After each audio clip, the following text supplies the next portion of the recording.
Welcome to Hard Reset. In front of me HP OfficeJet Pro 1825E, and now I'm gonna show you how to align the print heads on this device. To do that, firstly you need to open Settings, to open the Setup menu, then scroll down, find here Printer Maintenance,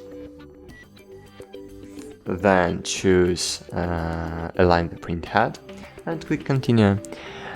So of course you need to have installed the printer because it will print the alignment page. Then you will need to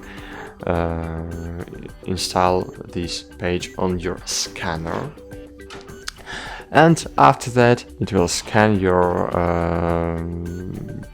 print head alignment page and will align the print heads. And that's it. Thanks for watching, like this video and bye. See you.